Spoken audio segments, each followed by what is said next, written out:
राजकारण, समाजकारण, कोकणातील प्रत्येक घडामोड. सिंधुदुर्ग 24 तास आता नव्या रूपात.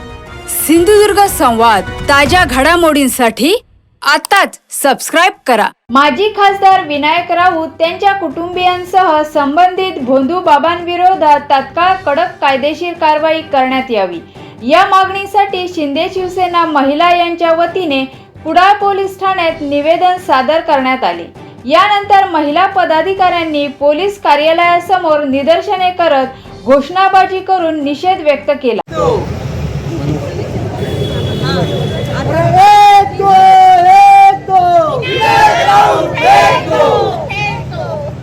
माजी खासदार विनायक राऊत यांच्या सूनबाईने जी तक्रार दिलेली आहे, एका महिलेवर अमानुष असा अत्याचार केला गेलाय, हा खरोखर निंदा करण्यासारखी गोष्ट आहे.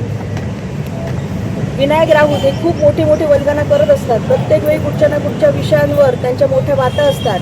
गणपती उत्सवामध्ये मोठं आध्यात्मिक आपण कोणतरी गुरु असल्याचं भासवतात, पण घरात इतक्या घाणेरडा आणि नीच प्रकार करतायत. या प्रकाराचा आम्ही शिवसेनेच्या वतीने जाहीर निषेध करत आहोत.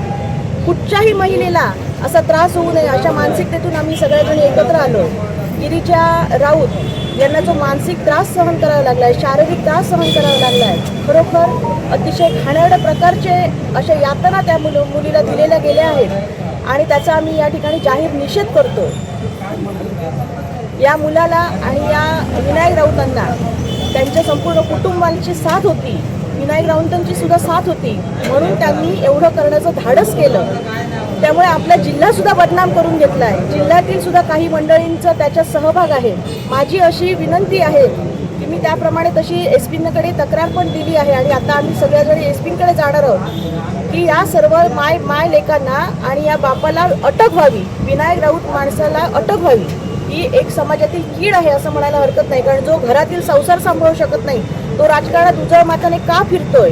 त्यामुळे निश्चित या माणसाला अटक व्हावी आणि अशी कुणालाही पुढे भविष्यात अशी घरातल्या एका लक्ष्मीला, घरातल्या एका कुटुंबातील गृहिणीला अशी कधीही कोणी हीन वागणूक देऊ नये, इतका तिचा मानसिक छळ करू नये. आणि या विरोधात आम्ही हा आवाज उठवला आहे. राजकारण करण्यासाठी आमच्याकडे असंख्य प्रश्न आहेत आणि ते अगदी उजवे आहेत.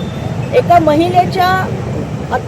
महिलेवर अत्याचार होतोय, त्यामुळे त्याच्यासाठी राजकारण करण्यासाठी आम्ही या ठिकाणी गोळा झालो नाही आहोत, पण त्या महिलेला न्याय मिळावा. राजकीय क्षेत्रातली व्यक्ती असल्यामुळे तिच्यावर कुठल्याही प्रकारचा दबाव येऊ नये आणि ती सक्षमपणे ह्या लढ्याला सार्थपणे उभी राहावी आणि तिच्या पाठीशी आम्ही सर्वजणी महिला म्हणून उभी आहोत आणि या ठिकाणी आम्ही विनायक राऊतचा निषेध करतोय. सिंधुदुर्ग 24 तास आता नव्या रूपात. सिंधुदुर्ग संवाद, ताज्या घडामोडींसाठी आताच सबस्क्राइब करा.